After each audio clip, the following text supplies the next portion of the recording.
أعوذ بالله من الشيطان الرجيم. بسم الله الرحمن الرحيم.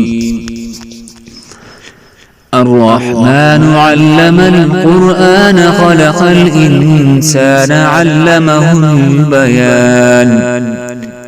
الشمس والقمر بحسبان والنجم والشجر يسجدان. والسماء رفعها ووضع الميزان ألا تطغوا في الميزان وأقيموا الوزن بالقسط ولا تخسروا الميزان والأرض وضعها للأنام فيها فاكهة والنخل ذات الأكمام والحب ذو العصف والريحان فبأي آلاء ربكما تكذبان. خلق الإنسان من صلصال كالفخار وخلق الجان من مارج من نار فبأي آلاء ربكما تكذبان. رب المشرقين ورب المغربين فبأي آلاء ربكما تكذبان. مرج البحرين يلتقيان بينهما برزخ لا يبغيان فبأي آلاء ربكما تكذبان. يخرج منهما اللؤلؤ والمرجان فبأي آلاء ربكما تكذبان. وله الجوار المنشآت في البحر كالأعلام فبأي آلاء ربكما تكذبان. كل من عليها فان ويبقى وجه ربك ذو الجلال والإكرام فبأي آلاء ربكما تكذبان. يسأله من في السماوات والأرض كل يوم هو في شأن فبأي آلاء ربكما تكذبان. سنفرغ لكم أيها الثقلان فبأي آلاء ربكما تكذبان. يا معشر الجن والإنس إن استطعتم أن تنفذوا من أقطار السماوات والأرض فانفذوا لا تنفذون إلا بسلطان فبأي آلاء ربكما تكذبان. يرسل عليكما شواظ من نار ونحاس فلا تنتصران فبأي آلاء ربكما تكذبان. فإذا انشقت السماء فكانت وردة كالدهان فبأي آلاء ربكما تكذبان.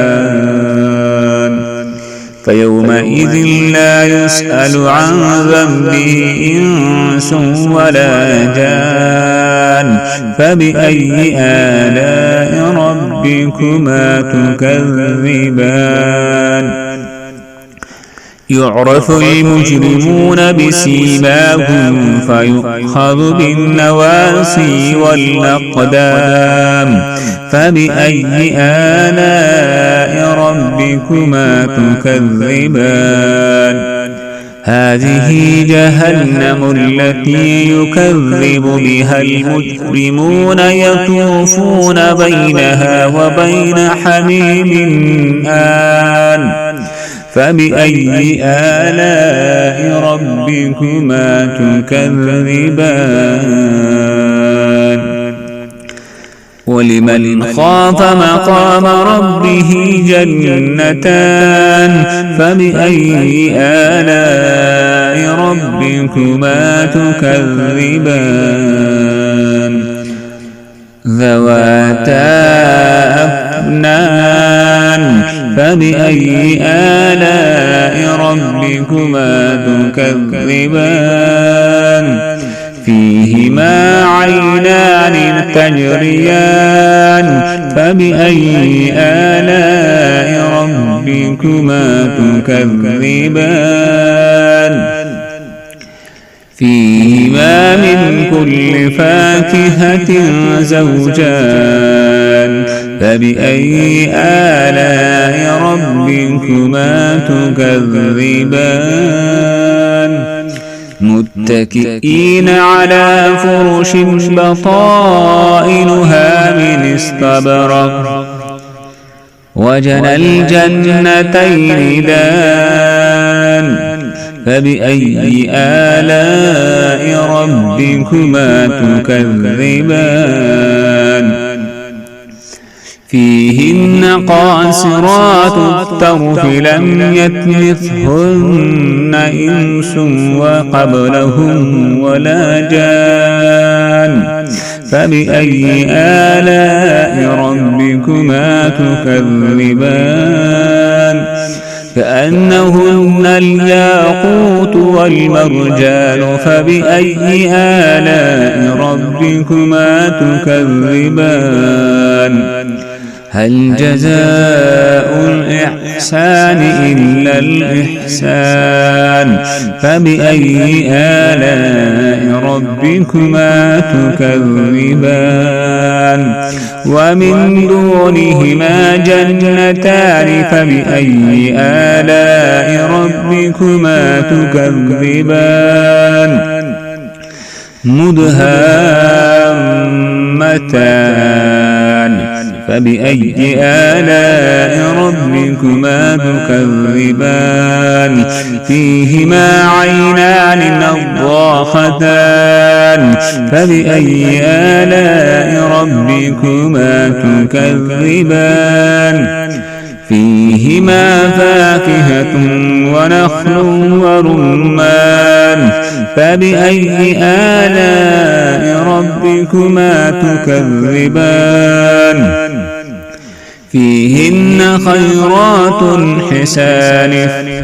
فيهن خيرات حسان فبأي آلاء ربكما تكذبان حور مقصورات في الخيام فبأي آلاء ربكما تكذبان لم يطمثهن إنس قبلهم ولا جان فبأي آلاء ربكما تكذبان متكئين على رفرف خضر وعبقري حسان فبأي آلاء ربكما تكذبان تبارك اسم ربك ذي الجلال والإكرام.